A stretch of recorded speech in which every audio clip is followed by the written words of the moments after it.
Sadly, I didn't record that musical intro. Hold on, let's do that over. Hold on. Da da da da da da da da. We can't afford big budget music, so instead, do we have to even pay? We have to pay. I think it's what isn't it like 9 seconds or 30 seconds? Yeah. Yeah. Okay, we didn't go 9. We went like 2.5. That's all we could muster. All right. Well, I'm Andy Taylor. I'm Slick, and we're here for Tech Talk Radio. Kind of a little quiet today, Slick. And we set up. You're going to be surprised at me. You're going to be like, "Wow, he really did it." We've been having so many problems with our microphones for Skype connection with Slick, because Slick comes into us via Skype. And I thought, well, number one, we get Slick a new camera. So you're running a new camera, and actually, you've got the autofocus on, and it just went out of focus. Of course, the camera has to say, "Here I am." You know what? I wonder if it has something to do with this fly here, because the fly all of a sudden decided to join the program. That camera's great. I wonder if my swatting has something to do with the in and out of focus, because it's been doing this and I've been doing that. And it could be. The camera's so good, it's trying to zoom in on the fly. That's what it's doing. Actually, I can see it. I'm watching the playback on the internet, and I can see that the camera refocuses every time I put my hand up there, and then it pulls back. Let's see if we get a close up of the fly and see if it says, "Help me, help me." Sorry, a little fly humor there for you. Live execution. Don't you hate that? There's nothing worse than a fly or a bee. Like if it's a bee, I'll bolt. You just see me get up and leave.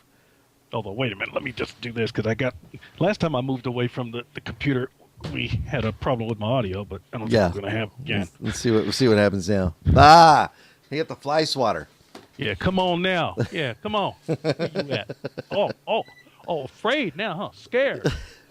See, they're smart. They're not dumb. They know that thing means death. That's exactly what that is. And I'm good, too. I'm good with these things. Remember those rubber band guns? Oh, yeah, I remember those. Where was I this week? I was somewhere this week. They were actually. We were in Green Valley and went to the. They do a big sale, like an outdoor marketplace thing there. So Gloria and I were walking along there, and I noticed that they had the old style rubber band guns. You know, where you put the rubber band on the end of the gun and you shoot the thing. And it just suddenly took me back to my childhood. But I thought, I'm an adult now. How can I use that?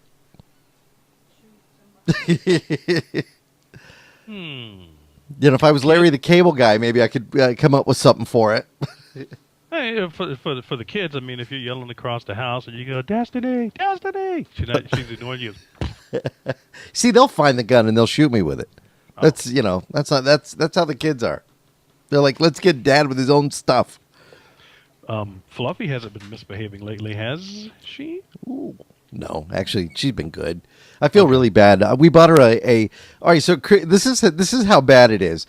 We bought her we haven't had a leash for her in a while. So we bought her one of those leashes that retracts. So we get her one of those, and I decided, okay, we got to take her for a walk. And I'm like, "Where's her harness?" Nobody can find her harness. We don't like to use it just to the collar, because then, she's a little dog. She's a 26-pounder. So she always tries to get away. Obviously, that's, I don't know why. They just want to run. And so, pulls at her neck. So we thought, well, let's get her a body harness. We used to have one for her.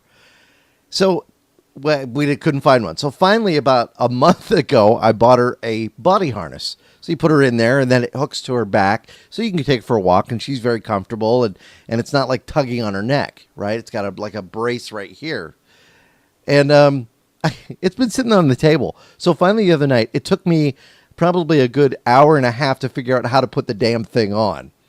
I'll put her leg through here, put the harness up through here, and we couldn't. I gave up. I let Gloria have it, so we sat watching TV and let her put the thing on.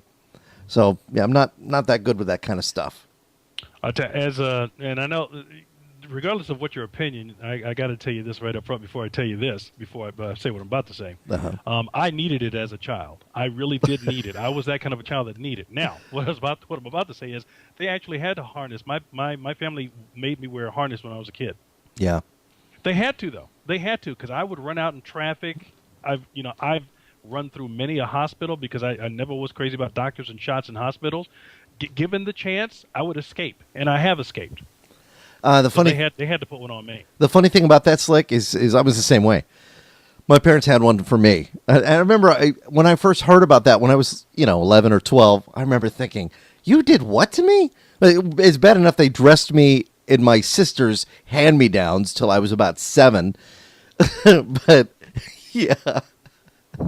They have pictures of me as a little kid, and I'm like, what am I wearing? Oh, well, it was, we couldn't find any clean clothes for you, so you're wearing a dress. Yeah. Wow. Is Carrie in the chat room? I'd like to see it. Not that sister, the other one. Oh. She got my hand-me-downs. She got the cool stuff, cool Star Wars T-shirts and stuff like that. That would kind of work kind of strange if you got Carrie's hand-me-downs and Carrie's younger than you. That would be that wouldn't be good. Man. Oh boy! So pretty fun-filled week. I'm trying to think. Nothing that huge this week. Well, obviously, other than last week's earthquake and terrible tsunami in Tokyo, which we really didn't talk too much about. But now the tech sector is starting to focus on, okay, how is this going to affect the worldwide marketplace? We know that the toll is terrible, and we're still seeing. I said to Gloria, I said after the night, because we watched it the night it happened. Yeah, I just happened to be flipping around on the television and caught it just as it started because, as I remember, of the 3 channels, Fox, CNN, and MSNBC, Fox was the one that went live with the thing first. And as I remember locally here in Mountain Standard Time at the time, it was like 11 p.m. I think it's as early as I caught it. I'm probably off, but as I remember, it's like it was that early. Yeah. Yeah, it could be because we saw the tsunami. It was in the 12 o'clock hour. We were watching that live as that was coming down. So it was like right between that whole time area. The thing now is I told Gloria, I said, somebody was on the ground with a video camera. Somebody was there as that water was moving into town. And we've seen some just gut-wrenching videos. I think the worst one I've seen is it was in the town that was right on the water's edge, and they had a retaining wall. You had the water on the other side, the jetty, I guess you could say. And you had you had a retaining wall, and then you had cars parked along that retaining wall. That water kept coming in, and it just started going over the wall, and then it just kept coming. And boats were coming over that wall, and falling on the side, and you could hear the it was just absolutely awful. But now the tech sector is kind of looking at, well, how does this affect what we're going to see? The strongest thing I've heard is that apparently 35% of the NAND flash is produced in Japan and produced in this general area that was affected by the earthquake. So, however, Apple has a agreement also with Samsung. They're the ones who are big users of this, I guess, in their iPad.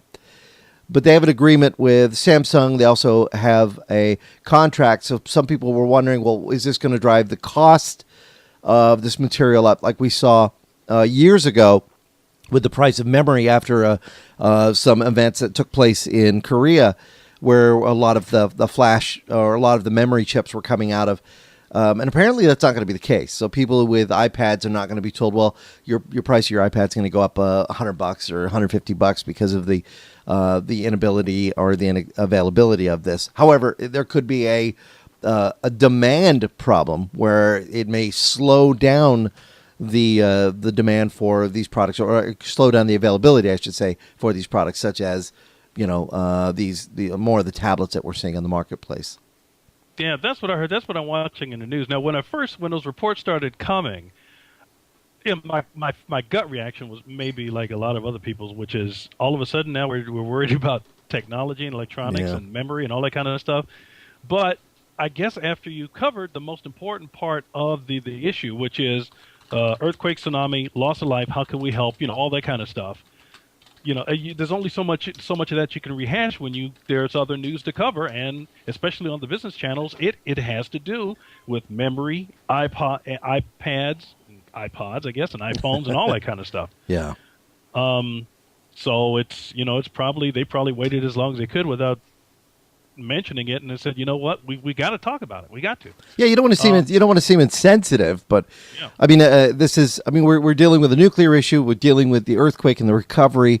They just found somebody just yesterday. After this amount of time, they found somebody alive under a house. What the details were? Not only that, it was a gentleman, it was a young man. I think it was in his late 20s, and they found him in a house that had been crushed, and they found him alive. So, I mean, there's still, I mean, yeah, they're looking at it, I think, more as a recovery, but it's also still a rescue. You know what I mean? It's.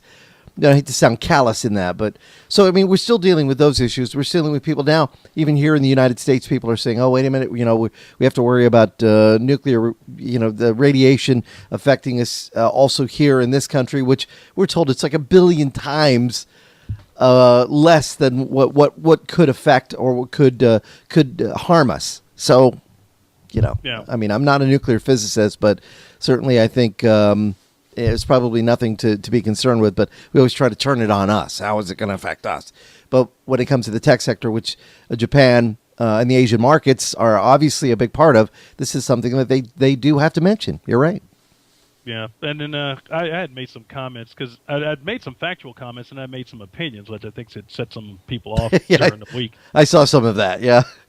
Well, but I didn't lie, and that's the thing. Somebody here's what happened. Okay, so we've all been following what's been going on with Japan and stuff like that. And at some point, we got to turn. when you start talking about certain issues regarding their nuclear power plants and stuff, you have to look toward us and go, well, what does that mean for us? Because it really does. We got to protect ourselves too. So a few of my comments were something were towards the effect of, okay, you will need to. Everything leaving Japan needs to be checked. I mean, just everything. I mean, it's just to be safe. You have to. You have to check everything. You have to check food. You have to check produce. You got to check, seafood. You got to check packages. They just have to be checked, just to be safe. I don't. And you can disagree with me, and you can have your opinion if you want, but the facts are they have to be checked. So. Also, they were talking about the Weather Channel. Everybody else was getting in on it about, well, if, some radiation gets up and it blows this way and blows that way. I mean, Russia, I guess, is on the other side of Japan, and they're concerned should the wind turn on them, as well as, let's say, some of the radioactive particles go up and out to sea, but then the winds on the sea turn around and blow it right back on Japan and makes it even worse. As well as some of the particles getting up into the air and then blowing across the ocean and coming to us. Now, one of the things the comments I made, which is a fact, is that radiation has been detected in California. Well, that's a fact. Radiation has been detected in California. I didn't say it was going to kill anybody or make anybody sick. I just said it was detected, and it set somebody off. And they said, well, you're not qualified to talk about it. And yes, I am. I read the news. There's a news report from a valid Was it on Huffington? Checks for it. I think it was on Huffington. Did they have something like that? It wasn't even in Huffington. I was on one of the news channels where a guy, he works in the nuclear industry, and his job is to check for radiation in California in general. And he did a standard check and noticed some particles in the air. Wasn't a lot, but he picked them up. Yeah. And that's all I said was, radiation has been detected. That came in from Japan. Though it was fact. And the one guy who, I guess, I set him off somehow. And I was like, okay, I mean, if you're upset that I said that, but I didn't lie. It's not like I'm not yelling fire in a crowded theater. Well, and it's interesting because I was talking about this on the air as a news story when I was on the radio show. And I had somebody who called me and said, I don't understand, where you get your information from. And I said, well, I get it from the AP. We're an Associated Press station, so that's basically where we get our news from.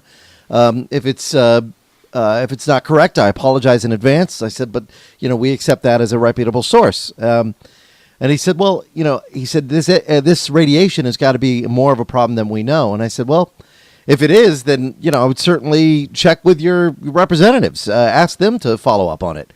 I mean, you can't call a news guy at a station and what does it, kill the messenger? You know what I mean? I mean, I sound like George Bush here. I don't know exactly what I'm looking for, but I mean, seriously, I'm reading the news, and hopefully that this is what is presented to us, and the information we're relaying is proper. That's all we can hope for. Yeah, And I always, it just in general, I've learned by experience, probably some bad ones. I'm sure at least once or twice or more in my career, I've given out incorrect information on the air on a radio station. But I know, I've been doing this too long to know I got to be able to point to somebody and go, they said that. Yeah. I'm just reporting it. Well, I know. Trust me, we have found that out with the press so many times, though. And it's going with the story and saying, okay, where did the source come from? That's the whole thing. Well, Giffords, there's a great example. We were doing this show when we were told by what we considered reputable news agencies that she was deceased. Yeah. So we went off MSNBC. Well, it was MSNBC and NPR. Yeah. And we have considered them in the past, because of the track record, reputable news agencies. And they were wrong. Yeah. Did not hit it on the head. Yeah. But that's the way the information disseminates. Somebody listens to a police broadcast and hears that maybe she coded on the way to the hospital. And again, that's all we can, all we can assume from how that was established. All right. So, but I did want to mention, Huffington had a very interesting story though. And I'm not citing that as a source I go to a lot, but I found this in a couple of Google searches this week. When it comes to the U.S. nuclear reactors that we have here in the United States, and now, President Obama is certainly talking about this. What about the safety of our reactors that we have in Phoenix? We know that Arizona is not prone to earthquakes. However, because that's where we do the show from, we had a 3.7 yesterday near Flagstaff. I saw that note, and it was that's right. It was you. You posted it. Yeah. So, we have a huge reactor just outside of Phoenix, as well as you're entering the town. As you're driving into Phoenix from California, you can see it. Usually it's 3 domes, or I think it's 3 domes that sit up there. And they've talked about the security when it comes to terrorism with that, but also, how is it secure when it comes to a natural disaster? We like to think that we can't have earthquakes here or things that could affect a reactor such as this, but we know, in fact, we can get them. San Onofre is right on the water's edge in California. I used to live in California. I used to drive by this thing all the time. Never even thought about that. In California is certainly prone to those. And it made number 2 on the nation's most dangerous areas for a nuclear disaster because of the reactor that's there in San Onofre. So do we then start looking, okay, what's the next source? Do we just go with it? Or do we start looking at solar as, the next way to power this country? And is it possible to have wind and solar power an entire country that has such huge energy demands that we have? And you would think, well, what does this have to do with technology? It probably has a lot to do with technology. Yeah. There was I posted it, I think, on Twitter and Facebook feeds, and I hope more people would see it. And it's probably a little old. It probably happened. This event happened last year, but I was surfing on the television, cable, satellite, switching around, and I think it's on Link TV. They have what they call TED Talks, TED. I don't remember what TED stands for, but it's literally a bunch of eggheads talking about stuff they know about, whether it's communications, bringing electricity to the desert in Africa, whatever. And I guess a year before, Bill Gates had given a talk on regarding health. I think around 2009 and 2010, last year, he gave a talk on, as it turns out, energy, and some of it had to do with nuclear energy. And in this talk, it runs about I think it's about a half hour of this program. And if you do a search on the internet, you can probably find it on the TED Talks website. But he goes on to say that, there are different types of uranium, and if I remember correctly, one type is used in nuclear reactors, generate electricity, and another's like a waste byproduct or whatever.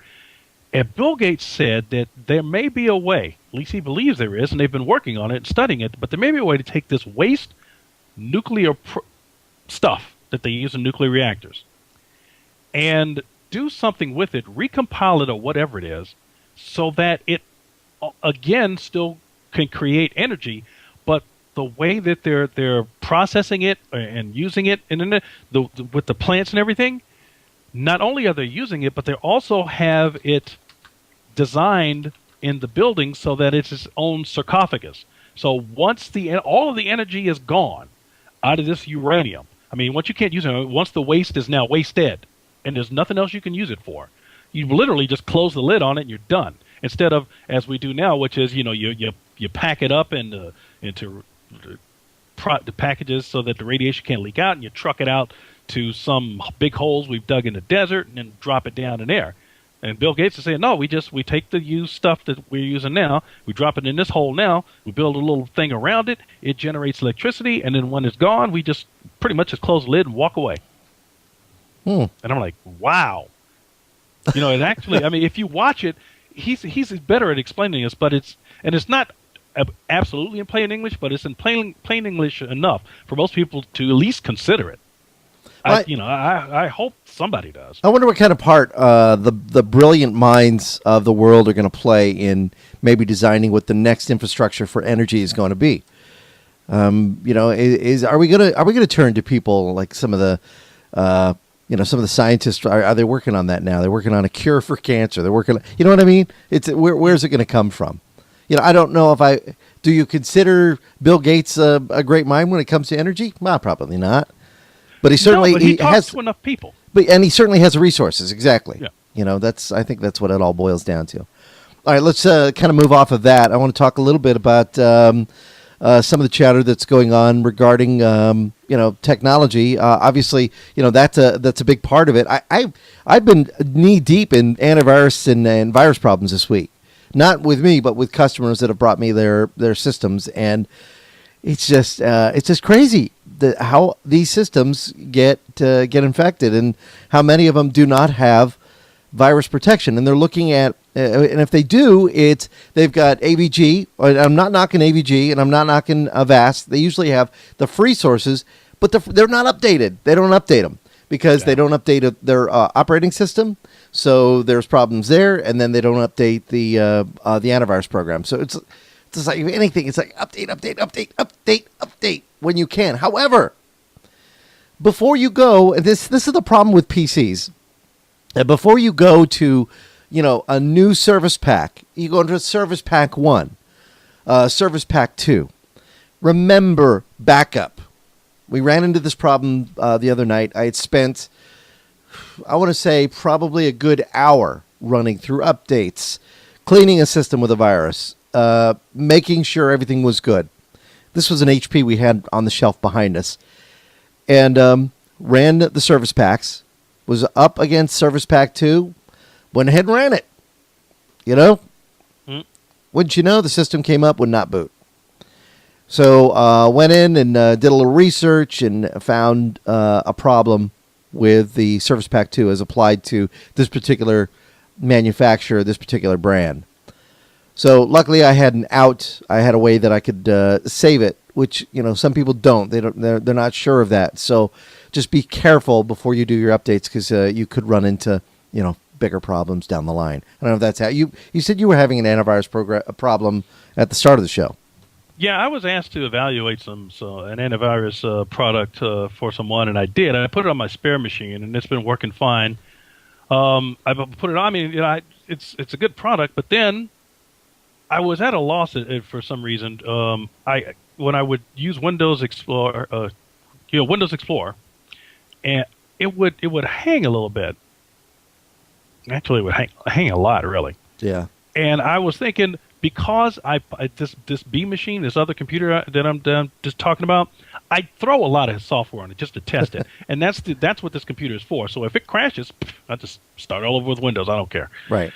But then I was like, well, let me try a few things. I'm like, well, maybe this is in the way, and I peeled that off, and that didn't work. Yeah, well, let me peel that off, see if that makes a difference. Let me peel that off, that makes a difference. So finally, I was like, I saw something. I opened up the task manager and started looking around at the amount of memory that was being used and the calls to the CPU. And I was like, well, the next thing in line, this really seems to be doing a lot of work, so to speak, behind the scenes, is the antivirus program. So let me peel off the antivirus program, because I wanted to put it on a different machine anyway. So I peeled it off, restarted the computer, and the problem went away. Windows Explorer now fires up, and I was like, okay. So again, it's an older laptop, so I'm thinking, well, there's some software I had put on the older laptop, especially audio and video type software, where it just didn't seem that computer didn't seem strong enough to run the software. So I said, all right, well, maybe it's it's the computer, it's an older computer, whatever. So then I moved that antivirus product to this machine, which is my main machine. And I did the review on it. Good things to say. It's a good product.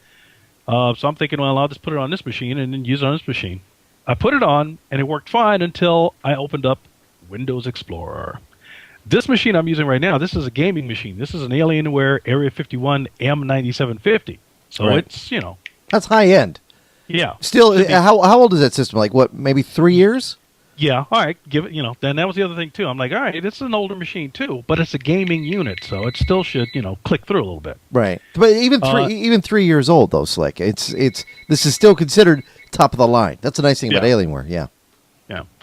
And then I put the antivirus product on this machine yesterday, and again, yesterday opened up Windows Explorer, and, now the two starting to click. I'm going, okay, so it's probably antivirus software. So I shut the antivirus software down yesterday and kept using the computer. And I figured, well, I'll peel it off later. So, and I leave my computer up and running forever because I'm always on the net, always on the computer. I'm always on. So early this morning before the sun came up, I was using it, and I said eventually I was going to restart the computer before we did the show, just to refresh everything. So I restarted the computer and figured I'd, peel off just before we do the show, just peel off the antivirus software. Well, things started to bog down a little. So I've decided that, I wanted to make sure I could make the show. So I did what I needed to do to make the computer usable for the show right now. But when we're done, I'm going to have to peel the product off because I can't have this machine lagging. This machine can't be hanging or stuttering or anything. This machine's got to fly. So it's got to come off. Well, and it should, too. I mean, what is it? Is it a Core 2 Duo or is that a dual core? That's, dual core. So it's a dual core. It has a lot of memory. You're running 64-bit on that? Or 32? The operating system I'm using right now is a 32-bit, but I can boot to 64 because I have another hard drive in it. Right. Yeah, Intel Core 2 CPU, 1.66 per. It's a T5500, 3 gigs of RAM. That's a good machine. That should. It's got a 4.5 on the Windows Experience Index, so you would think. Oh, yeah. Yeah. Wow. And that's the 4.5 out of 5 because 5 was the highest with Windows Vista. Well, one of the things I found with programs like Avast or AVG that people have had problems with is once they get the antivirus installed, if you install it without going through the custom, number one, you get a toolbar installed. Which I hate toolbars. I'll just come right out and say I hate them. I think they're just a waste. You may be thinking you're making your experience better. You're making it easier. I detest them. I'm sorry, Google. I'm sorry, MSN or Live or whatever. I cannot stand toolbars. I think they're the toolbars in browsers. You mean in browsers? Yes. Actually, some of those toolbars, now that I think about it, don't some of them with certain products they actually plug themselves into the Windows Explorer as well, don't they? Yeah, I believe so. Yeah, I hate them. Yeah. And that's my own opinion. Maybe there are people out there go, oh, the toolbars saved my life, and the toolbar is a wonderful experience. Just give me a browser that works. Yeah, I agree with you. Things that plug into browsers do take down the performance of the browser. I mean, that's in general. That's just a fact. It's a fact. Okay, if you like the toolbar.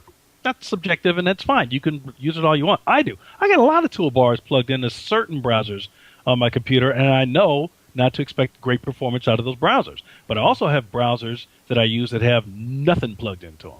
Yeah. And you notice that they might run a little better? They do run better. Yeah. They just do. Well, I have found that on a lot of the systems I've looked at, there's usually toolbars installed or on the AVG antivirus program. I'll take that for an example. If you just go through and you let it install however it's going to install, number one, you get a good toolbar, and then it's going to do a scan every time you start up your system. So if you're one of those users that has maybe a slower processor, not as much memory, and a lot of files, what you're going to run into then is, and you like to get onto your computer and then get off your computer. You're going to find that when you do a scan every time your system starts up, which there's no need for that, you're going to find that you are slowing your system down to the point where you can't be productive in the first half hour. Does that mean you show up and you start doing your work and you go get a cup of coffee, maybe drive down to the store, bake some, get some bagels, then go home, make some eggs, come home, get back to work, and then start working. Okay, fine. But in the case of like getting up and working and getting up to speed, I like it. I like an antivirus program that sits in the background, that is very, very quiet, and that's why so far my best solution has been the product from ESET. And I think it's worth it. That's the hard thing. You can convince somebody when something is available for free. That's great. But when something out there is not free and maybe cost even just $40, you can convince you will have the hardest time convincing them to spend the $40 and get the protection that product offers and the performance that product offers. And this can come to any kind of software, whether it be an Office program, the whole bit. And I got to say, on the flip side, though, OpenOffice does work very well. When we're talking about an Office program that is considered to be free, you can obviously make a donation to the OpenOffice to help out. But when it's considered to be free, you're running into those problems then where, hey, spend $40 and get the benefit of how that program operates, get the benefit of how that program will run on your system. It's certainly much better. Yeah, this antivirus product that I've been commenting about, it's really a good product. And one of the things I appreciate about this product and some other antivirus products is that they have the ability and or option to, like you said, it takes some time, but I like the fact that it can possibly check the master boot record, as you're booting up, and files as they're loading and stuff like that. I mean, that's a nice option to have. You should be able to opt out of that also, so it doesn't check it. Like you said, you like to be able to boot up into Windows first and then have the antivirus load, which is fine. It's a valid practice because that's the way Andy uses his computer. Right. I like it to protect, to shield my system. Yeah. I mean, I pretty much have been lucky, and I'll call it lucky, but I do have antivirus in the way that I've been able to operate. I've been pretty lucky. I mean, I think in the years that I've been computing, I've had a couple of instances, and it is frustrating. I'll go through and get them. I mean, I come from the old days, the Michelangelo. You remember that? Mm-hmm. Now, Gandalf makes a great point in our chat room. On our chat room at TechtalkRadio.com/live. You can just go there, and we've got a chat there. You can participate. If you want, you can register for a regular name, come in as a guest as well. And if you have a question, you can post it there. So we try to make this as interactive as possible. But he says, if you want to be protected from viruses, bust out your wallet and buy the full-blown versions of antivirus software and keep them. Here's the thing, and keep them up to date. You could have put a capitalization on and. He says, if it's that simple, there are no alternative means of getting protection from today's nasty viruses, worms, and Trojans. So your decision is actually quite easy to make. Spend a few bucks for full virus protection, or just continue playing with your own personal PC time bomb. Yeah, here's the thing. If you can afford it, you really should be paying these people because, I mean, one, they've made the product. I know there's some free products out there, and I'm not saying don't use the free products. No, try the free products, but people can't live off of free. So if you try it, you like it, pay for it. Absolutely. Some of the releases are free, and then they have the paid version. If you're using the free version and you like it, you love it, and then one day some money comes along and you can afford to pay for the paid, give them the money. Go ahead and pay. It helps them, and they'll keep making a better product and providing updates and all that kind of stuff. I always kind of shudder a little when I hear somebody say that something is entirely free. Go ahead, grab it. It's free. Again, you run into that. You do have companies that put out antivirus software like AVG and Avast that have paid versions. So there is a benefit of using those. They're good. They're a good product. I'm not saying they're a bad product. Just if you want like the enhanced protection, then you want to go through and get the paid version. But again, I still, when it comes to software, we all have our preferences. And that's the free versions. Think of the free versions, everybody, more as a public service. They don't have to give it to you for free. Right. They don't. And especially if they have a free version and a paid version, they don't have to make that free version. They're doing it, but they don't have to. Also, be careful when you're online and you're downloading what you think is a free product. Do your research. There's so many people have been infected with, System Tool. I want to call it System Tools 2011. There's an antivirus out there, another one that purports to be an antivirus, and people just download it and thinking, oh, cool. and then their system gets infected, and it says if you'd like to get rid of this, you need to pay, so and so. I mean, it's just crazy how we come up against that one, and I've seen that one quite often in the wild out there. Came across one of those just the other day on a desktop computer. I don't remember what I was helping somebody with, but I looked at something kept popping up, and it kept saying, it trial. Do you want to update? And we kept closing it because it just kept coming up and getting in the way. And I was like, because I was focusing on something else. But then finally, I went back and started going through the computer, and I took a look at it, and of course, it was something that came in with something else. And I asked the owner of the computer, I said, "Did you intend to put this on there?" "No." "Do you know what it is?" "No." I'm sure it came in with something one of you kids put on. I just peeled it off and restarted the computer, got it off. Got it every so often. If you haven't done it in a while, take a look at what you've got installed on your computer. Also, know, it doesn't hurt. I say find a good malware program, like Malware Bytes. There's some other ones on the market. Find a good antivirus program that you like as well. We used Malware Bytes on a system. Matter of fact, this system behind us came from the same shop, but they had a laptop they gave us and it was a Sony Vaio. So I went ahead and took a look at that. We put Malware Bytes on it, and we found 258 instances of malware. So we had the product clean it up. Mm-hmm. Then we put ESET on top of it, a fresh install of ESET with updates, and then end up finding 125 different variants of Trojans, etc., that are on there. So don't be afraid to use a malware program and an antivirus program. Now, a good antivirus program will also remove those, but we like to, or at least I like to, use Malware Bytes and then use ESET and go in and find them both. And I found that that's a great way to work. So, we're pretty pleased with that. So again, and it cleaned. And then once we do that, then we do a deep scan. And I think we found 2 problems after the deep scan, and it takes a while. You're gonna invest at least 2 or 3 hours of letting your system run and do everything it needs to do, and then you still got to be careful of how you install the program, depending on what kind of virus. Use Google to or ask in our forum at TechtalkRadio.com, or send one of us an email. Maybe one of the best ways to attack a particular virus. Give us the symptoms, tell us what it's doing, what kind of messages do you have on your screen. If you're caught in a loop, could be one thing. You never know. Yeah. This system that's right back here, I just picked up yesterday. This one is a fresh install of Windows 7. Worked great for like 3 days, and then all of a sudden now it just locks up, just completely locks up, and you'll be fine. And once you try and open up an Internet Explorer, it locks up. So I was talking to a friend of mine. He said, "Oh, well, why'd you just install Firefox?" I go, well, that's not a fix. That's not a fix. That's a Band-Aid. That might be a Band-Aid so they can get online. That's a workaround. There is something that's causing that problem. You need to find out what that problem is. And this system was built for Vista in mind. It's an HP. Still has the partition installed for HP. So there's very possible that that's causing some issues. So we're talking about maybe possibly putting in a new hard drive, getting the drivers from HP beforehand. Obviously, you want to make sure you have that stuff lined up, and getting a new drive and seeing if that repairs it.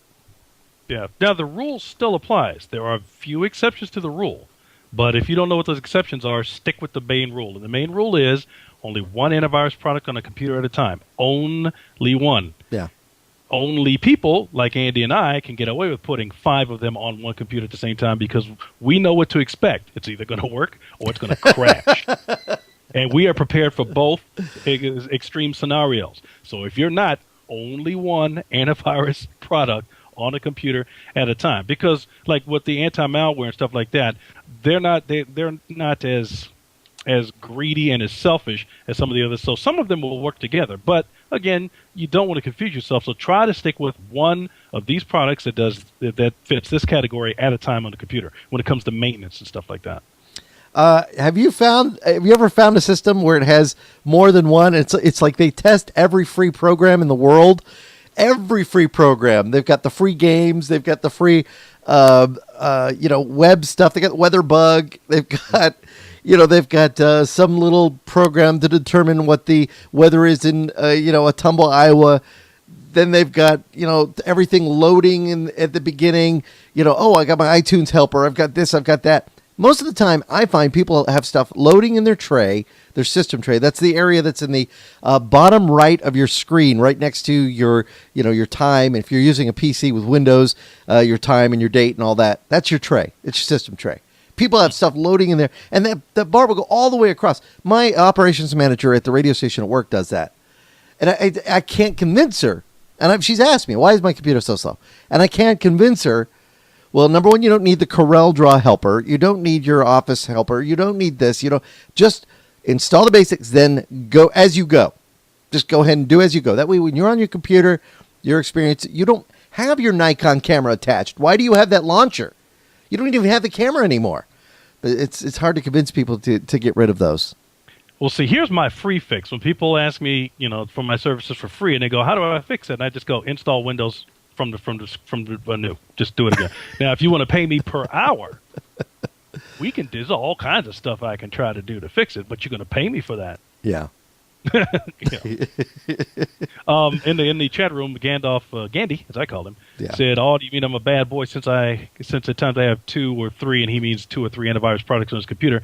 No, Gandhi's not a bad boy because Gandhi's the big boy. Gandhi's the big boy. So if Gandhi's computer crashes, Gandhi's going to just suck it up, aren't you, Gandhi? Well, he's willing to accept. He says the taskbar takes 10 minutes to load, system tray another 10 minutes. At that point, I say forget it. You know what? I'm no different than anybody else. This computer, the Alienware gaming laptop computer that I have, it should boot like that, and it doesn't because I put too much stuff on it, and it's on me. It's on me. I'm willing to accept it. Now, if I want it to boot fast, I need to do what I need to do to clean it up and straighten it up. Yeah, so I'm no different than anybody else. Yeah. The rules apply all across the board. Well, I warn you, be very careful before you run all your updates, especially if you get to. And, we ran into the same thing. You remember with Vista and the update, there was an update with, for those that were running AMD processors that were going to run into issues. And, and it looks like even maybe Windows 7 may have the same kind of issues as well. So you got to be real careful. Make sure you do your research before you run it. Yeah. And somebody asked me, is there a way to turn off the notifications so that somebody that has run an update, that the update has crashed the system and they don't have a fix for it yet, and this particular relating to the Sony Vaio, because they get tired of that little warning that coming down on the right, that notification that's in the right-hand side. There should be. Yes. Yeah, you should be getting, if you look, there should be an option that'll disable it. Right. There is. And it's one of those things, it's a double-edged sword. Do you really want to not be told that you should be running an update? Are you good enough with computers that you're going to run the update? Or do you have a computer guy at the shop? Or do you have somebody that you can call that will once a month come out and make sure your computers are clean, top notch? Actually, that's what some companies are electing to do now that can't afford to have an IT guy on staff, is they will actually hire somebody to come in once a month, on a Friday afternoon and go through the systems, make sure everything's, doing well. That makes sense. It really does. And there's a lot of qualified people that are out there. And when you are looking for somebody, ask for references and make sure that this person they're going to be in your data. So make sure you can trust them. Don't just hire a guy comes in off the street and says, "Hey, I want to come look at your computers. I can fix them." Obviously, you hopefully would not do that. You'll check their references. Yeah, well, you remember I mentioned this. This was I mentioned shows ago. But remember, somebody was asking me. They were over at the grandparents' house, and they go, "Yeah, the guy that they hired to come over and fix the computer said everything should be fine as long as they run the computer in safe mode." Yeah, that's not good. Yeah. Yeah, I love the very stripped down version of Windows 7 or XP or Vista. Yeah. Yeah. So we fixed it. Hey, can we chat a little bit about IE9? Yeah, I haven't gone through it yet. Have you? Yes, a little bit. All right. It reminded me when you were talking about those toolbars. It reminded me about it. Good. Tell me a little bit about it. Am I looking at a different interface? What can I expect?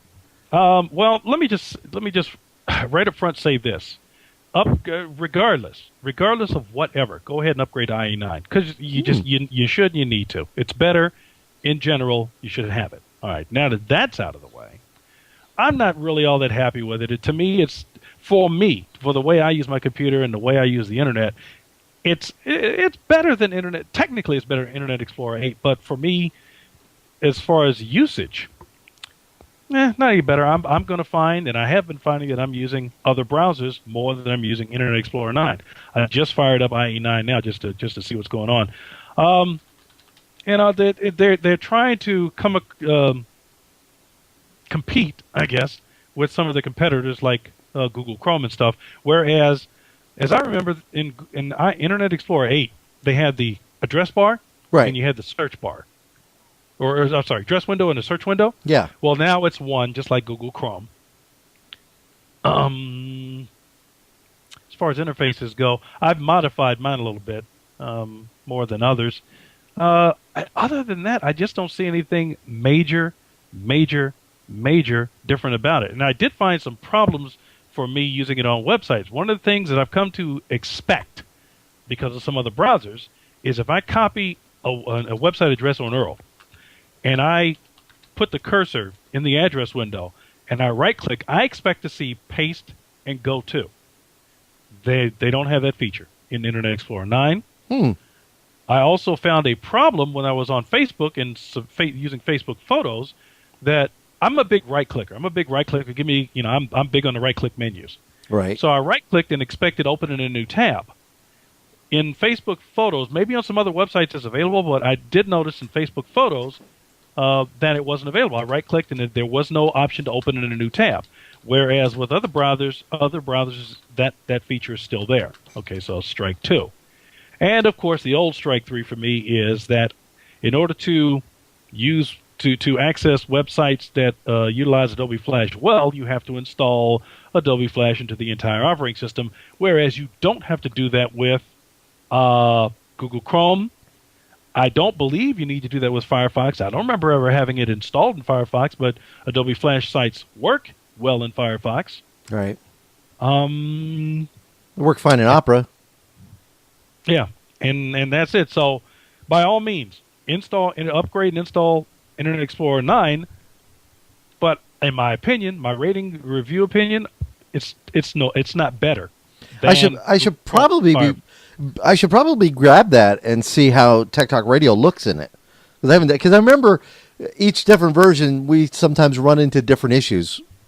So that could certainly cause some problems. Yeah. Now, I will say this. Once I installed it, Internet Explorer 9, on 2 different computers, it seemed to me to be faster. I believed I got a faster experience to Internet Explorer 8 and some of the other browsers I've been using. But I decided to also, I'm still testing it out. I'm still testing out Internet Explorer 9, where I've installed toolbars. I've installed my Yahoo toolbar, the Bing toolbar, some other stuff, Google toolbar. I put them on because I want to see what they do. I want to see if they are going to bog down the system. One of the good things, well, it's across the board, in my opinion, in regards to Firefox as well as Internet Explorer. But one of the good things is they've kind of made it easy for you to consider disabling toolbars and plugins and stuff like that, because every so often a message will pop up on Internet Explorer 9 for me, and it'll say, "Hey, do you want to see how some of these other plugins are denigrate, or taken away from your experience as far as speed and performance with Internet Explorer 9?" And I go, "Sure." And I take a look, and it'll be a little chart, a little red chart, and you can see. And if something is slowing it down too much for you, you can easily just go click disable. Nice. So it's not a big major uninstall. Yeah. You can disable as well as uninstall. Now you can do it with the other browsers as well. Firefox is the only other one I can think of, as I can remember, that it's kind of quick. Where if I want to go to a section and disable or uninstall a toolbar or a plugin or extension or whatever, it's the next easiest procedure to do is in Firefox. Google Chrome, I had to actually go hunt for it. I mean, it's there, but it's not really easily accessible. You got to go, the menu through and then get to extensions and then go, disable, uninstall, whatever. Right. So. Okay. Well, I don't know. I'll have to give it a try. I think Gandalf had mentioned that he had tried it. He said that the download manager was so-so. Yeah, I don't know. I usually the download manager on Internet Explorer 9. He means? Yeah. I don't like it. I don't like the download manager interface. I had to work with it to make it all of the download managers on my browsers. I have them when I click on a file, I have them open up and show me a window, so I can say save the file over here, save the file over there. Right off the bat, Internet Explorer 9 put it in a folder I didn't want, put downloads in a folder I didn't want for it to go to. So then I had to go in and manually change it. Uh-huh. But again, Firefox says where would you like to save it, and to an extent, so does Google Chrome. Internet Explorer 9, I can set a default location for files to be downloaded to, but it doesn't always happen where I click on it, it goes, where do you want to save it? That's what I want. I want when I click on something, it says, where do you want to save it, as opposed to I'm saving it. Right, exactly. Well, very interesting. I guess we'll have to give it a shot and see just if it's any good. I don't know. I get like, I think most users, they're slick. I think they get a little inundated and a little frustrated with just, okay, what is this going to do for me? You know, why are they changing? What is the reason for it? You know, and I think a lot of people just get tired of that. Now, under the hood, it's better. Let's just put it that way. It's a better engine. Okay. So, I mean, and every generation usually is. So, usually. Which is another reason we want to kind of look at the next Office, the newest. I think last version I've looked at is 2007. Would love to see 2010 to see if they've made any dynamic, significant changes. The interface between, 2003 and 2007 was pretty dynamic with the ribbon bar and everything else. I'd like to see what they have as a part of the new one now. I think I tried some of the trial versions of 2010, but I haven't had a chance to put the final release all the way through, through its paces. This was back in the beta days of 2010. Yeah. Let's see here. I'm taking a look. Now we're going to be wrapping the show just a little early today, in about a half an hour. I'm helping somebody out with a student film project. So they had an actor in the art film. Yeah, a little art film.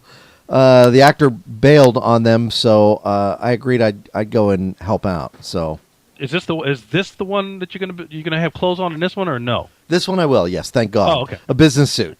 A business suit. Mm-hmm. Well. Yeah. So. You actually own a suit? Yeah, I got one suit and tie.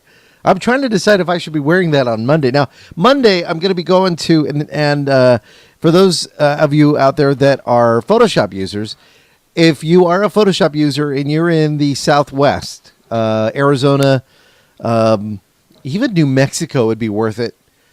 California, I recommend making the drive to Phoenix on Monday for the Photoshop CS5 Power User Tour that's coming to town.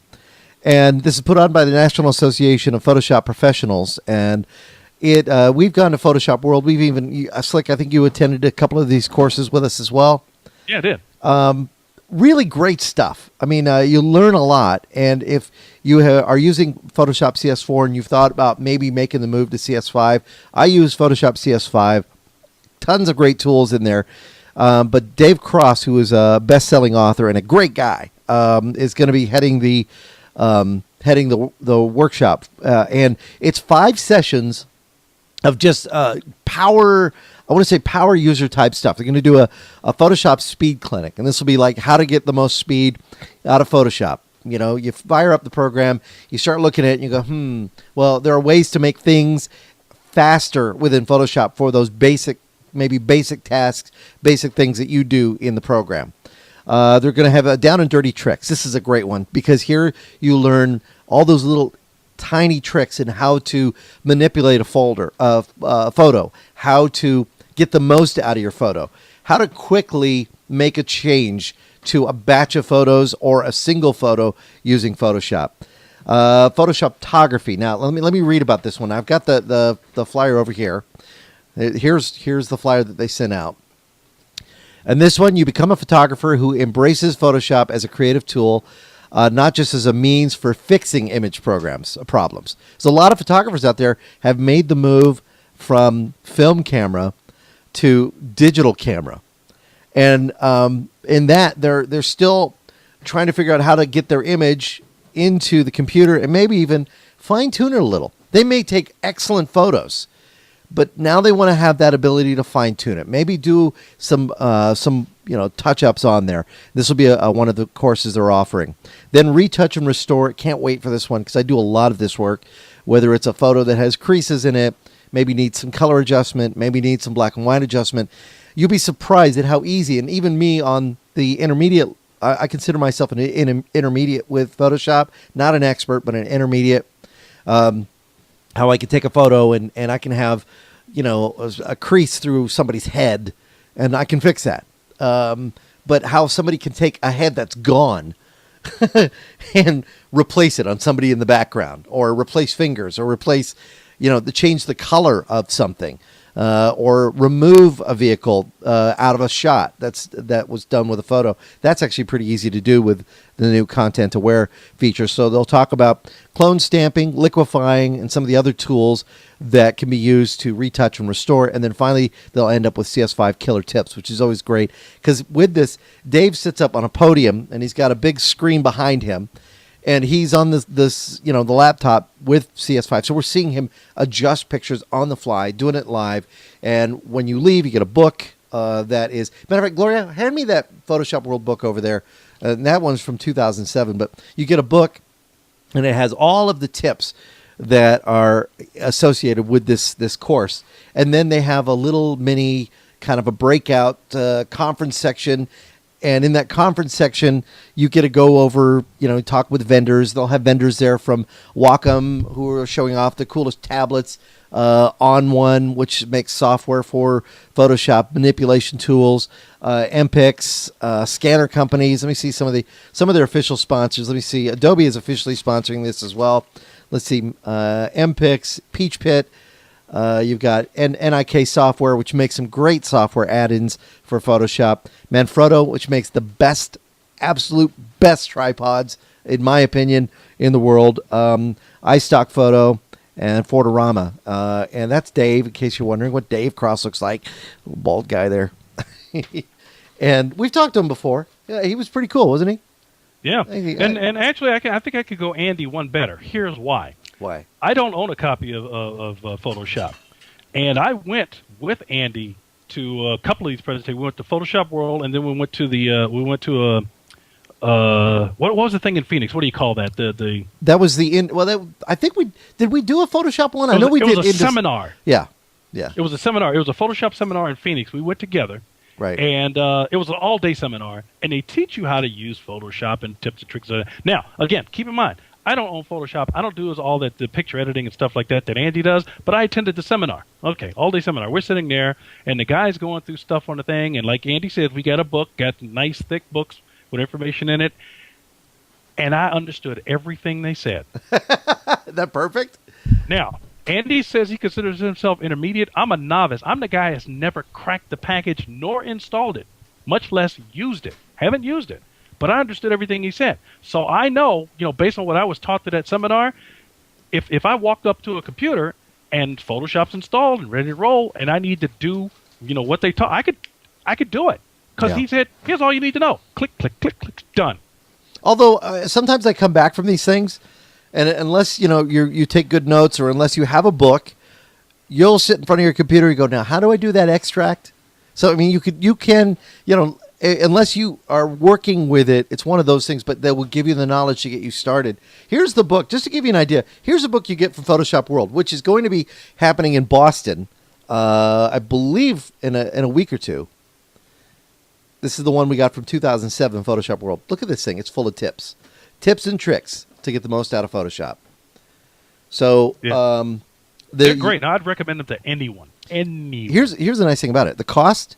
Because I ran into a guy this week that was a photographer, and he did some photos, and it was very obvious in one of the photos he was selling, extremely obvious, that he had done some photo touch-up on it, to the point that the sky was too blue, it stood out too much from the photo, and you could almost see a little bit of an edge around the mountain he had in the background. So, I looked at Gloria, I said, that's a touch-up, and I think he heard me.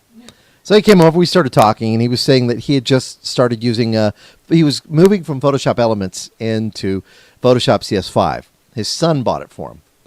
And so I told him, I said, you know what, you got to go to this thing, this Photoshop conference this week. It's on Monday. I told him, it's at the Shriners Temple, and you can go on to, photoshopworld.com and get more information about it.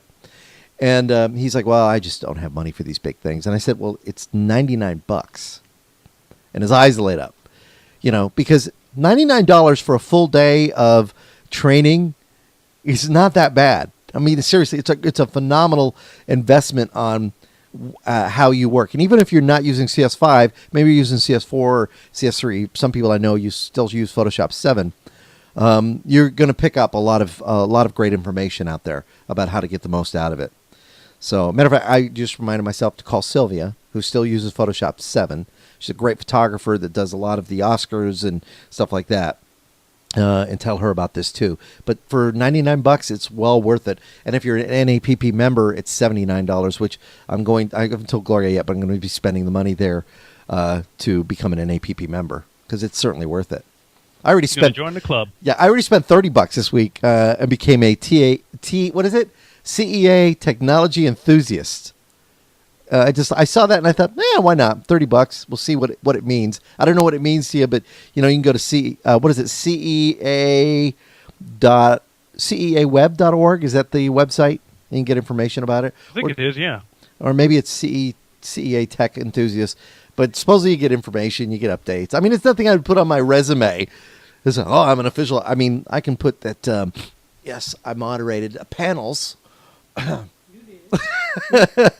You could even go to ce.org.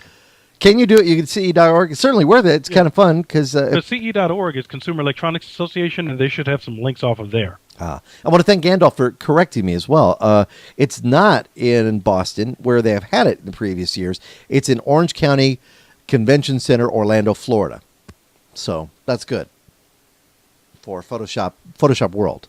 And that's March 30th through April 1st. If I could find a way there, I'd go, because it's a lot of fun. It really is.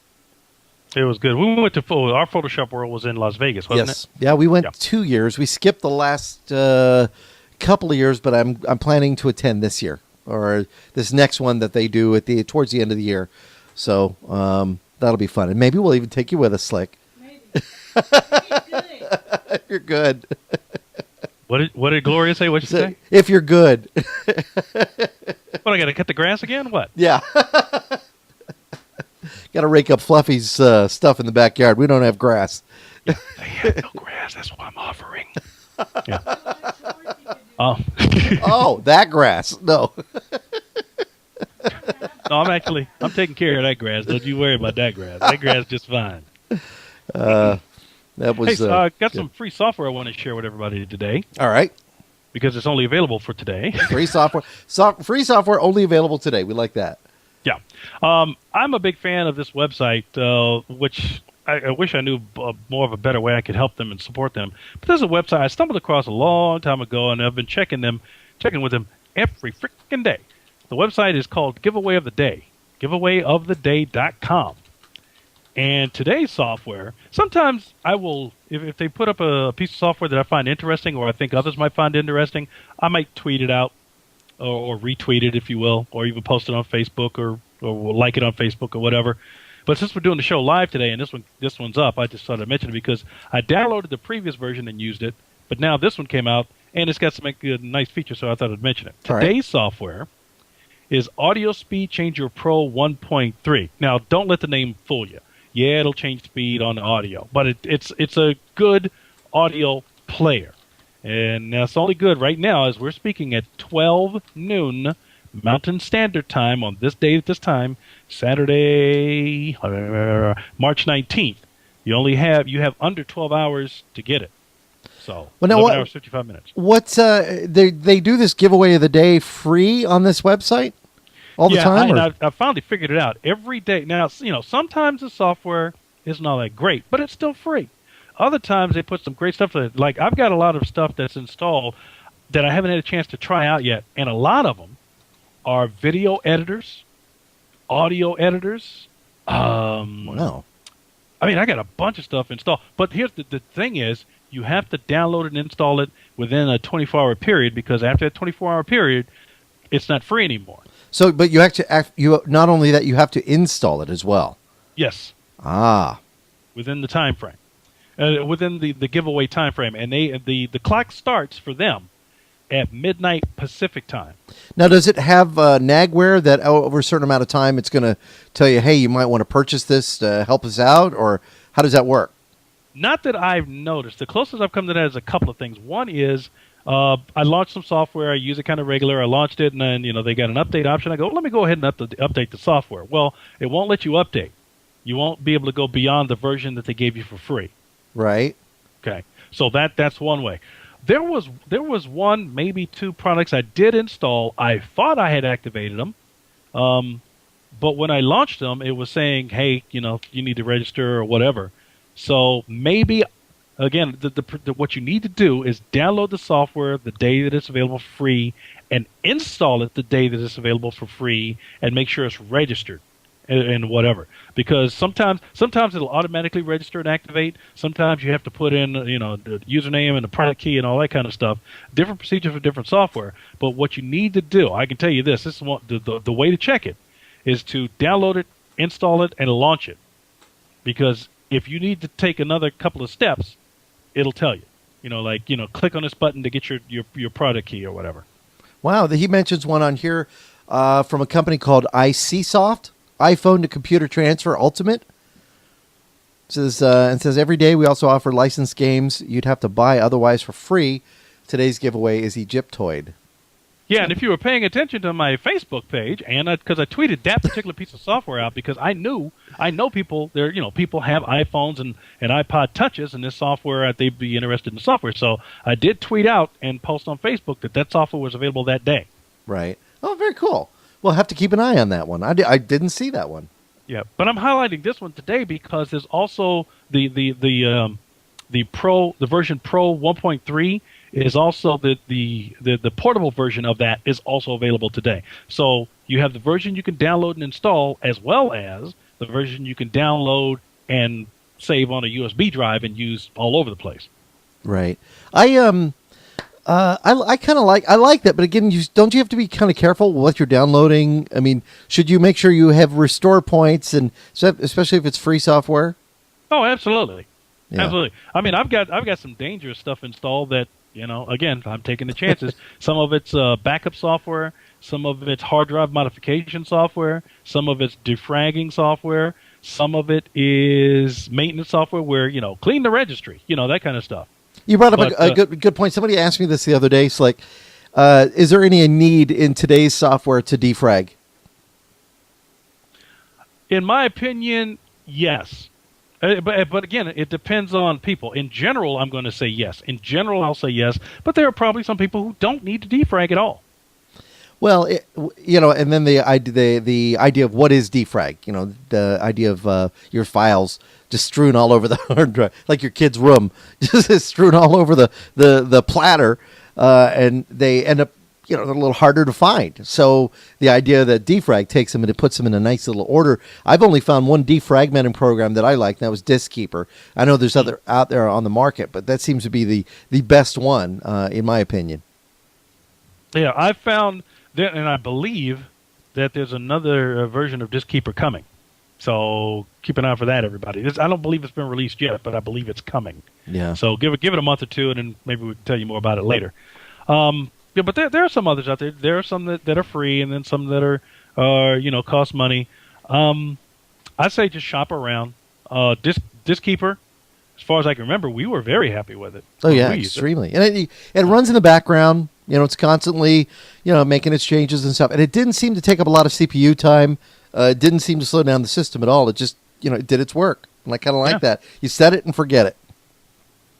I'm trying to see what else I've installed. I sound like a Ronco ad, but yes. I'm trying to see what else I've installed that could be kind of dangerous for other people to have downloaded and installed and go, well, it's free. I did. And now some of them are clunkers. Some of them have clunked for me. Not that I'm saying it's a bad product. I'm just saying installing the free software that was available that day on this computer, in the configuration that this computer is in, they just did not work together well at all. And a lot of it was screen capture and video software, because some of them I had problems with the interfaces because of the way I use Windows. I've built Windows Vista, and the way I have the interface options, Right. I don't have all the pretty pictures. I don't have all the high gloss. I don't have all the high definition. I've disabled all that because I'm more interested in performance than graphics. So I've disabled a lot of graphic acceleration, all that kind of stuff. And I'm sure some software was intended and designed to use high graphics and all that kind of stuff. So when I installed it, it just did not work well on my computer unless I was willing to change my resolution, which I'm not willing to do. So I had to, software. I had to give up the software. Well, I think we've all had that. I have that problem with my Applian software. I love Applian products, but just not on this production computer for Wirecast. It just didn't like it for some reason. And, it took us a while to track it down. Now, do I have it installed on another computer? Absolutely. I moved it because, on a computer that I'm not going to use for, streaming or webcasting or anything like that. But I might even put it on this one. Okay, so let me show you. And I don't want to make you dizzy, so I always like to, right now we're on a shot of Slick. So let me go ahead and show you Slick so I can prove to you I actually did work this week on the show. Yeah, maybe it's nothing too dramatic. If you noticed here, that's one thing I did. I changed our name a little. I'm working on some new graphics. We had a bug bar that was in the top left-hand corner, and then we changed the coloring on your name and that. That's pretty easy because I just went with the Photoshop and adjusted these. So now I'm like, oh, I can do this. Now I can understand maybe what I can do with Wirecast. I know that Steve had put up a video, and I want to watch this, on how to create lower thirds. And for those who don't know, Steve Haywood is the guy behind Tech Buzz. He used to listen to our show. Then he started his own, and it's actually very good, and it's certainly great to watch his stuff. And he's been a big fan and a big, I guess you could say, what would be the word? Somebody who he extends the brand of Telestream's Wirecast program. What do you think? Does that work? He's a big. Yeah, no, actually he does. Yeah, I mean, he really does. He's done really good for that, and anytime he can, he turned us onto it, and we were like, wow, we love it, how it works. I ran into a guy in town this week who does a weekly videocast on the web, and he was telling me about. I thought he was using a TriCaster, which is from NewTek, which is a hardware piece of it. Well, this is a software piece that runs on our computer. It's a hardware piece that runs. We love it. I mean, it's a cool looking program, but the cost is it's crazy. And apparently, they're using a similar software that we use that runs about $250. And I've never. You said they're using a hardware piece? No, they're using a software piece. Oh, software. Okay. But they've had glitches. So I told him, I said, well, maybe this is something we can do where you come over. He said, well, you come over our studio, see what we use, and I'll come over your studio. So I think, maybe we'll turn him on to Wirecast. Somebody else the other day at church had asked me about their broadcast, and I said, what? Telestream Wirecast. I said, I'll even come in and I will shoot one for you so you can see how it looks. So, I don't get a commission off that from Wirecast. Actually, I just signed up for their affiliate program, so maybe I would.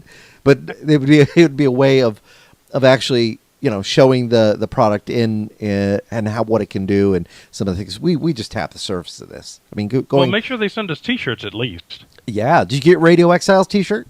Yes, I did. Yeah. Nice, huh? Good stuff. Mm-hmm. All right. So, anyway. No, well, before if you remember, send me a link of that software you were just talking about that they were having problems with, so I want to look at it. I hadn't heard of it. I hadn't heard of anything either. Okay, so let me show you that I did actually do some work other than just the graphics this week. We had a laptop that was causing us some problems, and so I went ahead and, yes, I built a PC that is used just for the Skype. That's PC number 1. There's going to be another PC on top of that that's going to sit right on top. That probably in about another 2-3 weeks, when I can save up the money, we'll put that on top of there, and that'll be used for an incoming Skype calls. So rather than just Slick being set up on the computer, we'll be able to take multiple calls and do some stuff with that. It's kind of cool. You're gonna give me a red button so I can hang up on them if they get out of hand from here. The kill button. Yeah. I like it. All right, so real quick, I know you're going to put together some kind of a review for us. You're using the Creative... I look real short now. All right, you're using the Creative Socialize HD webcam. What do you think? I like it. Now, there is a review already posted on the blog at techtalkradio.com, or you can go to blog.techtalkradio.com, and it'll be there. So what I will probably do, because I want to keep everybody, I want to kind of get everything together, what I may do is send it to you, and then let you repackage what you've already done, so we don't lose your stuff, and then we just gotta add my stuff into it. Well, no, actually, we're going to use your review up on our website. So we have one for the blog. Yeah, one for the blog, and then one for the website. And then it'll be a little different, because anytime you're going to do that, here's a little tip for you. If you're going to have information on your blog and have information on your website, make it different. It can be about the same subject, but wording should be different. Information generally should not use the same sentences, paragraphs, etc. Google will look at it and see both have value, and thus you will get a better Google ranking, because isn't that who it's all about when it comes to your content. What some people do is they write in a blog, then they write in another blog, and they write in another blog. Well, it's good to have your blog everywhere. That's kind of nice in itself. But when you have the same content on all three blogs, it could actually hurt you. So you're going to remember, change it up. Make it unique to how it's being applied in a blog versus a website. Maybe a different view, a different opinion, different thought. But generally, unless you're doing specs, you want to make sure the main gist of it is a little different. That will help you in your Google rankings. Okay. Yeah. Well, let me just it's the Creative Socialize HD AF webcam. I installed it on two different computers just to check it out. Now, again, I put it on my computer B first. That's the computer where I just throw everything on it, see how it works. It went installed. It worked fine, except when I launched the software that comes with it. I'm trying to remember the name of the software where it allows you to do some video and pictures and the like. It was stuttering a little bit, but based on the conversation we've had today on the show, that may have had something to do with the antivirus software that I had on that other computer. Maybe I'll go back and then try it again. The camera the webcam still works fine on the computer. It's just that I peeled off the extra software that came from Creative, because when I did launch it, it just seemed to bog it down a little bit. Yeah, some people have found, whether it be Creative, Microsoft, Logitech, or some of those that have the webcams, they find that they don't really use those. Mainly, they're looking for the drivers, and they'll use it with Skype and etc. And okay, it's fun to put an arrow through your head with a program, but does it add to the call? Maybe not. Now, are you using that camera now? We always like the extra free stuff, Right. Now, are you using the camera now?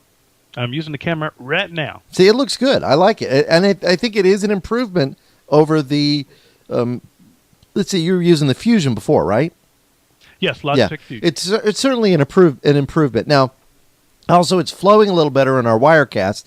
I have to think that possibly it's because we're using a different, we're using a powered connection, USB. It's just a little better with this desktop computer that we're bringing you in via Skype on. Yeah, probably. Plus, and both computers, the computer I'm using it on now, as well as the other computer I had installed it on first, meets the minimum specification requirements, for the webcam. Because I'm looking at your blog post, 1 gigabyte of RAM. The other computer had 2 gigabytes of RAM, 1.6 gigahertz processor. Now, the other computer, as I remember, probably had a 1.8 gigahertz processor. So, just made it. So maybe that has something to do with it too. The extra software that came from Creative. Let me click on it now. It's Creative Live Cam software, which, by the way, is free and available for download. Right. But will only work on Creative cams, by the way, that meet the requirements. So look, when you go to their website, creative.com, it'll tell you what cameras it will and won't work for. The software is called Creative Live Cam Live Central 3 software. And that software, and I think, Andy, you posted didn't you post some video and pictures? Yeah. Yeah, you did. You got a video there of you talking like a marmot or something. Yeah, whatever. I got a silly little video there with a dog and a cat, showing some of the avatars you can use with that. And then, of course, the pickup of the camera is actually not too bad. Pretty impressed with it. Yeah, and one of the things I did like about because for the pictures, for still pictures, they give you these frames that you could put your face in. And you could be, it'll be night in the city, and you're looking down on New York City. You could be at a fair. It could be a birthday. You could have curtains opening up, and you're your face is on the stage, that kind of thing. I do kind of like that, and I'll tell you why. Because I did have myself positioned in an area when I was trying out the cam, where what was go on what you could see behind me. I didn't want everybody to see. It was a mess. So I didn't want people to know where I was. It was just, you want to hide the area behind you. Well, the nice thing about those overlays was that I was able to put an overlay just right over my head, and you couldn't see what was going on behind me. Nice. You can see the mess and everybody. So people could have walked in and out, and they would have been blocked out. It was great. That's not too bad. That's kind of cool. I like that.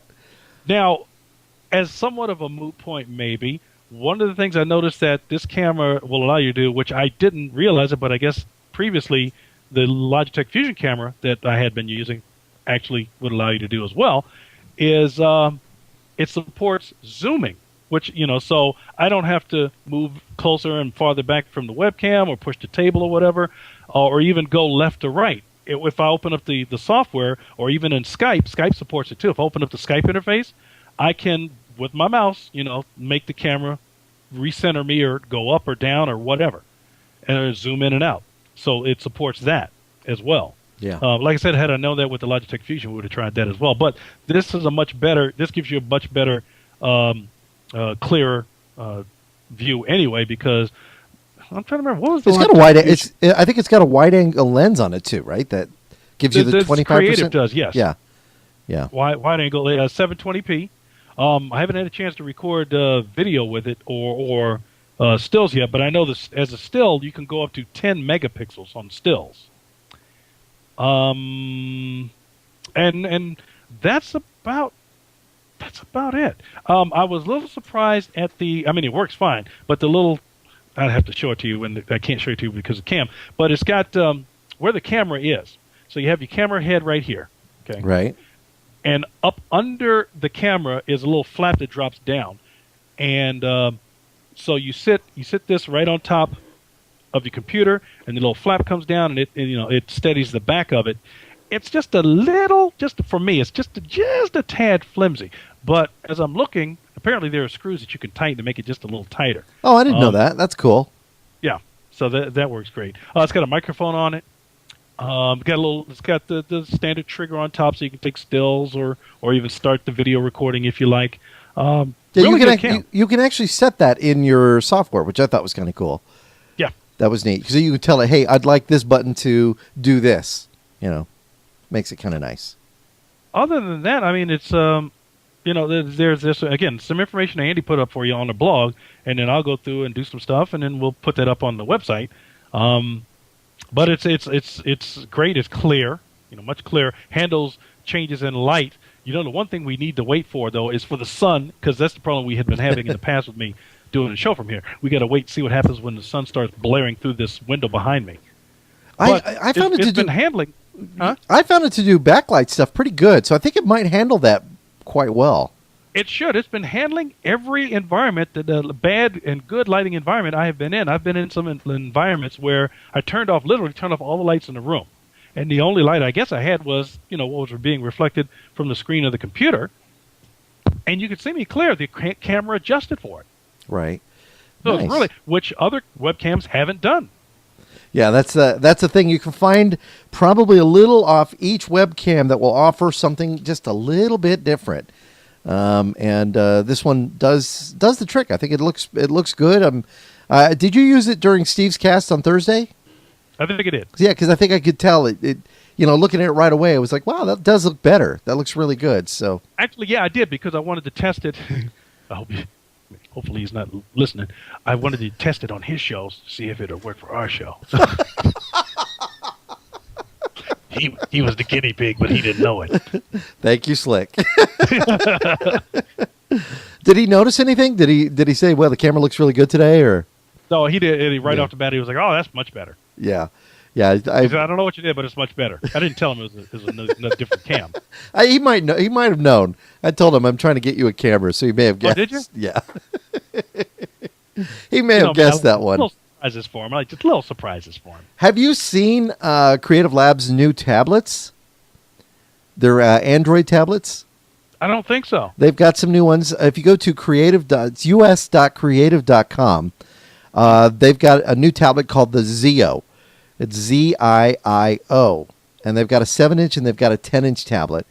The 7-inch with 8 gigabytes runs for about $249. The 16 gigabyte model runs for $269. They've got it in white and black.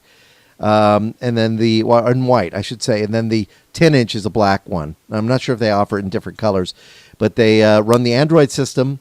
You've got HDMI, Bluetooth, creative technologies, wireless LAN. I mean, the whole bit. I mean, it's kind of cool. So if you want to spend the money and get yourself a tablet that's not going to be tied to a particular platform other than Android, then this might be one. I still want to go spend if I had the money, I would get it. Is the Sylvania that's $99 at CVS? I just want to see how good is it. I mean, would it let me down, or would it be something that's pretty cool? Well, you could get it, and if it doesn't work, get your money back. Yeah, I wonder. I don't know what their return policy is on that. It'd be fun to just try out. If anything, just do a review of it, then give it back. It's like too much stuff. But then again, maybe somebody who doesn't have a camera could use it, be appreciative of it. I mean, maybe consider donating it to some. Yeah. I'm just saying. Just saying. You're just saying. Yeah. Just in case. Oh boy. Yeah. I've got a couple of systems I'm working with. One is that we're trying to fix back here. Another one is, and this is crazy. It's one of those situations where a pretty girl had a friend who fixed her computer. All right. He decided to help out, but sometimes you run into quality issues with that. And that might have been the problem here because when I opened up the computer, it was like dog slow. And when you open up the computer, what he ended up doing, he bought her, and she paid for it, a version of Windows 7 on an old 6-year-old machine. And it had 1.5 gigabytes of memory and an old 80 gigabyte hard drive. So the thing here is, okay, well, let's see exactly what it's doing. And it is redrawing super slow. Like when the screen comes up, it redraws text as it goes. So I'm thinking, okay, could be a video card issue. Could be a hard drive issue. And then I started looking at the memory. He used mismatched memory. Yeah. Just different speeds of memory, different latencies, and from its original 512. So I don't know. I'm going to go through it piece by piece, but that's what I'm working on this week. Yeah, they're probably not going to want you to do this, but I recommend you do this anyway because, like I said, this is the way I roll. Take off all the hardware acceleration, take off all the pretty pictures, drop down the resolution, all that stuff, and see if it makes it any better. Just saying. Yeah, just saying. Well, what is this I got? Got something from, let me see what it is. A book. Yeah, it's probably a big bill. Okay. Just got this in. This just in. Oh, interesting. From Duke University Press. Here you go. This is a new book. Just got in. Called Designing Culture, The Technological Imagination at Work. By Anna Balsamo. Wow. She's a professor of interactive media in the School of Cinematic Arts at USC. Wow. This looks kind of cool. There's a lot of text in here. That's a lot of reading. Which means this. Here's what that means, everybody. You know what that means. If Andy isn't going to read it, guess who will? Look at all that text. It's like, that's not even double-spaced. That's going to be a lot of reading. Wow. Yeah, just send that over too. Because I'm a readaholic. Andy's not. This is kind of cool. Uncorrected page proofs, not for sale. So this is something they want my opinion on. So nice. Now you have to read it. Now I have to read it. Cool. I'll do that. I just bought a book too, and I don't buy books. A book on called Audition and Book It by Helen McCready, CSA. She's a casting director from Hollywood. Oh, Helen. Okay, yeah. Yeah, she's cast movies like It's Complicated, and I went for a casting call for her in Chandler a couple of weeks back, and so she's written a book called Audition and Book It. Yeah, I spent some money, honey, but I got a deal on it. It's normally $20. I got it for $9 for the first 100 off of Facebook. I saw it, so I went ahead and bought it. So we'll see how that book is too. Yeah, she keeps trying to get me to come up there trying out for stuff. Dude, you should. I can't get up there. Oh. Otherwise I would. Tell her to hire both of us. She wanted me to come out to... Huh? Tell her to use both of us. Okay. Yeah, I have been. I've been looking for something for both of us, when they are looking for more than one person. She's been trying to get me to come out to... when she does her stuff out in L.A., she's like, I got an opening, we're looking for somebody. I go, I can't get out there unless you guys pay for the ticket. You pay for the ticket. Sure, I can come try out. Yeah, for it, they won't have you do that for an audition. I was ready to drive out for one a few weeks ago. I had my mom was like, "Yeah, you can stay at the house the whole bit." So I was like, that would have been fun, but no, didn't make the cut. And that happens. I miss kind of doing stuff like that because I used to do little theater when I was in high school over in West Germany. I used to do little theater on the bases. And, I was in all the forensics competitions in high school and all that kind of stuff. And when we do radio, like when we were doing radio here, had I had more time, I wanted to do, when I could, stuff with the local little theater as well. Just right. Little parts. Doesn't have to be a major part. Just something I can remember, I have time to remember and do. I'll do a quick walk on, and I'm off. That kind of thing. Oh, man. All right, well, speaking of that, I need to go get ready. So we'll go ahead and wrap this week's show for Tech Talk Radio. Again, look for us throughout the week as we'll announce that we may be moving to a weekday-type schedule at some point and still doing a get-together here on the weekends when we can, but it would be a regular, steady schedule during the week. So just trying to work that all into place. Come on, it took me a year to get a new computer here just for the Skype. Give me a little time. We're piecing it together as we can find parts for. Oh, also, you know what? And I'm going to be looking at Google AdWords next, but we tried a Facebook, the Facebook ad program, and I'm pretty pleased with it. I have another profile, Andy Taylor Technology and Media. That's like kind of the parent company behind what we do here. And so I went ahead and I'm trying to build that up because we're doing wedding season's coming. I still do a lot of websites, do a lot of computer repair, a lot of consulting. So I thought, well, let's create an Andy Taylor Technology and Media page, and then let's, run that as a business so you can professionally go in there and you can like it on Facebook. So we created that, and I went ahead and decided, okay, I'm going to try this Google AdWords for a week. If I get one job out of it, it'll pay for itself. And you tell it how much money you want, how long you want to run a campaign. I ran it for a week.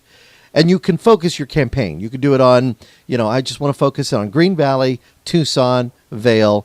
I want to create, or you pick Tucson, you say 50 miles in this direction. So I could go to Casa Grande, I could go to Vail, whatever is going to benefit you as the consumer where you'll go.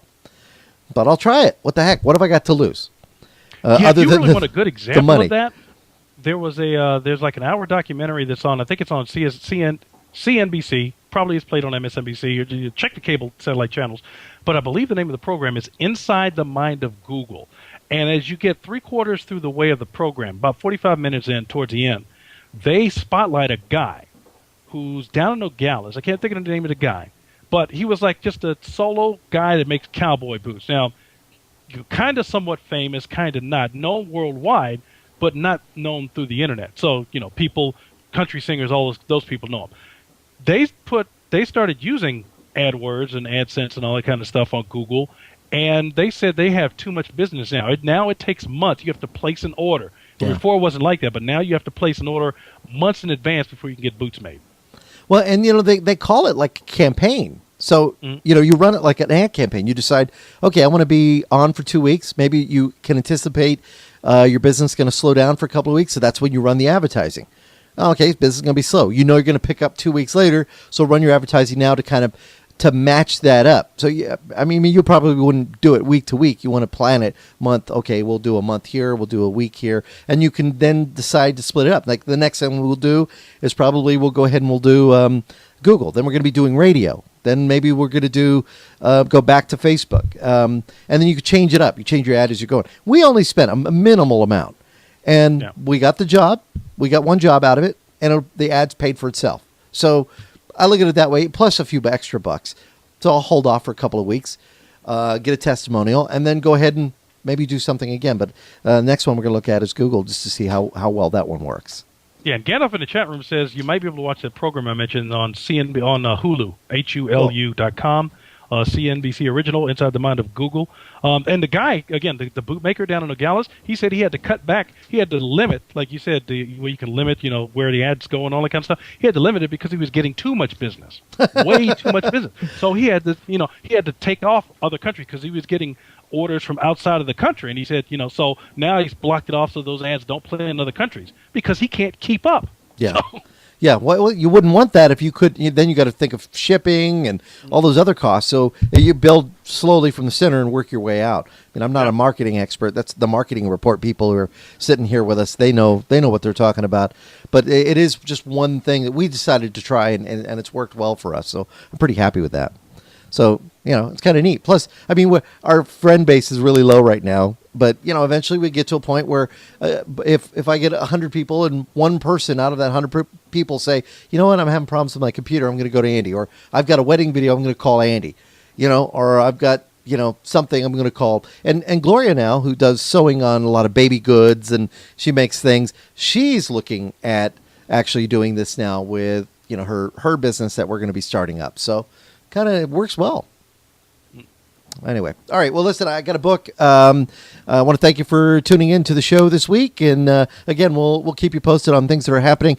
I'll be shooting lots of video on Monday, and I'll make sure that we get that posted onto the website very quick, and possibly even have an interview with Dave Cross. We talk about Photoshop CS5, maybe some new products. I was just invited to a beta program for a new Photoshop product, which I think I did an NDA on it, so I probably can't tell you too much about it, but I'll pass along what I can on next week's show. Is that cool?